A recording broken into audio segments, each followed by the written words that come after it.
Hello दोस्तों, स्वागत है आपका हमारे YouTube channel TET fact academy में। मैं हूं शशिकांत राय और यहां पे जो 94 शिक्षक बहाली प्रक्रिया जो अभी हो चुकी है, फर्स्ट फेज़ की काउंसलिंग हो चुकी है, सेकंड फेज़ की काउंसलिंग हो चुकी है और इस समय डॉक्यूमेंट्स की जांच चल रही है और डॉक्यूमेंट्स की जांच बहुत तगड़े स्तर पे चल रही है, जिसमें खास तौर से दिसंबर सीटेट 2019 के जो अभ्यर्थी आवेदन कर दिए थे, चाहे वो किसी भी कैटेगरी के हों, चाहे नॉर्मल कैंडिडेट हों, चाहे NIS डीएलएड के अभ्यर्थी हों और चाहे दिव्यांग अभ्यर्थियों जिन्होंने दिसंबर सीटेट 2019 के सर्टिफिकेट से जो है आवेदन किया था, उन सबको पकड़ पकड़ के बाहर निकाला जा रहा है और उन पर कार्रवाई की जाएगी। लेकिन आज का जो वीडियो है, यहाँ पर हम ऐसे अभ्यर्थियों के लिए वीडियो लेकर के आए हैं जिनका काउंसलिंग हो चुका है और जिनकी जो काउंसलिंग है वो रद्द की जा रही है, जो मानवीय त्रुटि या विभागीय त्रुटि के कारण जिनके डॉक्यूमेंट्स में कुछ हेरफेर हो गया है, उनको जो है सरकार को, बिहार शिक्षा विभाग को जो है थोड़ी सी ढील देनी चाहिए, उनसे एक शपथ पत्र लेना चाहिए और उनको एक समय पर्टिकुलर दे देना चाहिए 1 या 2 महीने का, कि आप इसको सुधार करा के ले आएँ।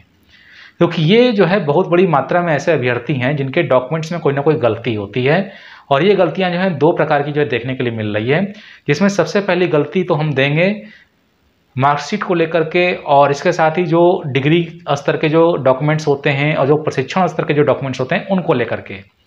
क्योंकि यहाँ पर जो विभागीय लापरवाही के चलते अभ्यर्थी के नाम में, स्पेलिंग में, मात्राओं में, जन्मतिथि में, पिता के नाम में, पिता का नाम आधे अक्षर लिखा होना, ये सारा जो खेल किया जाता है ये विभागीय स्तर पे किया जाता है, विभागीय त्रुटि होती है, जिसका खामियाजा काउंसलिंग के समय अब उन अभ्यर्थियों को जो है ये कहकर निकाला जा रहा है कि आपके पिता के नाम की स्पेलिंग सही नहीं है, आपकी जन्मतिथि गलत है, आपके नाम की मात्रा सही नहीं है।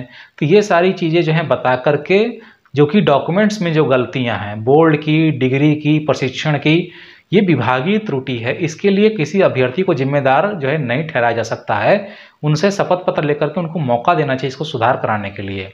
क्योंकि जो है विभागीय स्तर पे जो गलती की गई है उसके आधार पे किसी अभ्यर्थी को डायरेक्ट जो है सिलेक्शन लिस्ट में टिप्पणी में ये लिख देना कि आप फर्जी हैं, ये पूरी तरीके से गलत है, ये नहीं होना चाहिए। इसके लिए इन शिक्षक अभ्यर्थियों को आगे आना होगा, उनको बिहार शिक्षा विभाग में शिक्षा मंत्री से जाके इस बात के लिए मिलना होगा कि हमारे जो डॉक्यूमेंट्स में जो गलतियां हुई हैं, जो विभागीय स्तर पर की गई हैं, वो हमारी गलती नहीं है, विभाग की गलती है।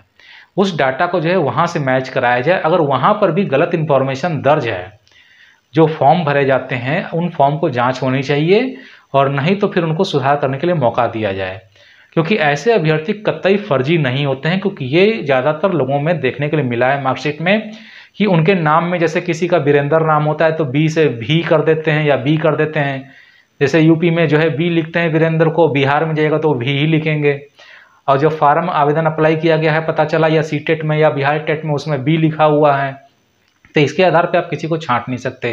किसी का नाम मान लिया जो है, किसी के पिताजी का नाम जो है शॉर्ट में लिख दिया गया है, जैसे मान लीजिए किसी का जो है पिताजी का नाम जो है रमेश चंद्र पांडे है, तो अब उसको जो है RC पांडे लिख दिया गया है। तो ये विभाग की गलती है, ये विभाग की गलती है कि आपने रमेश चंद्र पांडे को जो है RC पांडे क्यों लिखा, ये आपकी गलती है। वैसे ये एक बहुत बड़ा फर्जीवाड़ा होता है जो विभागीय स्तर पे किया जाता है डुप्लीकेट मार्कशीट को जो है जारी करने के लिए, जिसमें खास तौर से पिता के नाम को जो है शॉर्ट कर दिया जाता है। क्योंकि होता क्या है कि जब किसी को एक ही मार्कशीट की डुप्लीकेट बना के देनी होती है और ओरिजिनल देनी होती है, तो अभ्यर्थी का नाम तो एक रहता है, जन्मतिथि भी एक होती है, लेकिन उनके माता पिता का नाम नहीं मिलता है, तो वो क्या करते हैं कि उसके नाम को शॉर्ट में लिख देते हैं, जिससे वो सर्टिफिकेट कभी पकड़ में ना आए। तो ये विभागीय स्तर पर बहुत बड़ा भ्रष्टाचार है, इसकी भी जांच होनी चाहिए कि वो डुप्लीकेट मार्कशीट किसको इशू की गई है। क्योंकि जिनके नाम सही होते हैं उनके पास जो एडमिट कार्ड है या उनके पास जो फीस की रिसीप्ट है या आपने आवेदन करते समय अगर उसकी फ़ोटोकॉपी कराई है आवेदन पत्र की, तो वो आप दिखा करके आप वहाँ पे क्लेम कर सकते हैं कि मैं फर्जी अभ्यर्थी नहीं हूँ, ये जो गलती है ये विभागीय आधार पे की गई है और विभागीय स्तर पे ये गलती की गई है, इसका जिम्मेदार मैं नहीं हूँ, मेरी काउंसलिंग रद्द ना की जाए। पहली चीज़ तो ये है। दूसरी चीज़ होती है मानवीय त्रुटि। मानवीय त्रुटि में ऐसी चीज़ें आती हैं जैसे कि हम लोग ऑनलाइन जो है सीटेट का एप्लीकेशन देते हैं या बिहार टेट का एप्लीकेशन करते हैं, जिसमें साइबर कैफ़े वाले क्या करते हैं, गलती से जो है नाम को गलत टाइप कर देते हैं या बाई चांस जो है कुछ ऐसे नंबर और फिगर्स होते हैं जिनको जो है लोग जो है टाइप करने में मिस्टेक कर देते हैं। जैसे 79 है, 79 कोई लिख देता है, कोई 89 लिख देता है, कोई 67, कोई 67 लिख देता है, कोई 76 लिख देता है। तो इस प्रकार की जो मानवीय त्रुटियां होती हैं उनको भी जो है सरकार को थोड़ी छूट देनी चाहिए कि सीटेट में अगर जन्मतिथि में, नाम में थोड़ी बहुत अगर दिक्कत है तो उसको भी शपथ पत्र लेकर के उनसे जो है कहा जाना चाहिए कि जाइए आप इसको सुधार करा के लाइए। तो सीटेट में सीबीएसई बोर्ड कराता है, वहाँ से सुधार कराइए। बीटेट में प्रॉब्लम है तो बिहार बोर्ड में के लिए, बीटेट के लिए जो बोर्ड बना है वहाँ पे जाके आप सुधार कराइए। उनको एक मौका मिलना चाहिए क्योंकि मानवीय त्रुटि होती है। ज़्यादातर अभ्यर्थी जो है फॉर्म साइबर कैफे से भरते हैं। तो इन दोनों आधार पे अगर जो है किसी अभ्यर्थी को फर्जी बताया जाता है तो पूरी तरीके से गलत है। हाँ, इसके अलावा कोई भी आधार हो सकता है जो अपनी जगह पे बिल्कुल सही है, लेकिन इस प्रकार की गलतियों के लिए ही शपथ पत्र हम लोग दे करके काउंसलिंग पहले भी कराते आए हैं।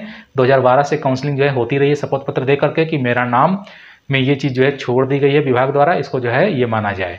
ठीक है, और वो चैलेंज के साथ शपथ पत्र देता है क्योंकि उसको मालूम है कि मैंने क्या फॉर्म में लिखा है आवेदन देते समय। तो इस पे जो है सरकार को छूट देनी चाहिए। बिहार शिक्षा विभाग को भी इस पे जो है थोड़ा सा अमल करना चाहिए। उनको आप 1-2 महीने का समय दे दीजिए और कहिए कि जाइए इसको सही करा के लेके आइए। जब उनका सही हो जाएगा तो उनको सिलेक्शन जो है कर लीजिएगा, क्योंकि अभी दिसंबर तक का समय है। सरकार खुद कह रही है, बिहार शिक्षा विभाग खुद कह रहा है कि 10 दिसंबर तक जांच चलेगी। तो ऐसे अभ्यर्थियों को नोटिस दे करके बाकायदा और उनको जो है बुलाया जाना चाहिए ऑफिस में और उनसे कहा जाना चाहिए कि आप एक एप्लीकेशन लिख के दीजिए और जाइए बोर्ड से सही करा के लेके आइए। तो इसका ये निराकरण हो सकता है, लेकिन ये नहीं हो सकता कि आप किसी अभ्यर्थी को फर्जी साबित कर दें और उसको जो है नौकरी से बाहर निकाल दें या काउंसलिंग से रद्द कर दें। ये पूरी तरीके से गलत है। तो उम्मीद करते हैं कि इस वीडियो पे आप सभी लोगों का सपोर्ट मिलेगा, क्योंकि यह प्रॉब्लम आपके साथ 7वें चरण में भी आएगी। 6ठे चरण में तो आई है, 7वें चरण में भी आएगी। अगर 7वें चरण के अभ्यर्थी भी इस बिंदु पे जो है फोकस नहीं करेंगे, इस पर ध्यान नहीं देंगे, तो उनको भी यही समस्या का सामना करना पड़ेगा, क्योंकि अभ्यर्थियों के डॉक्यूमेंट में हमेशा गलतियाँ पाई जाती हैं।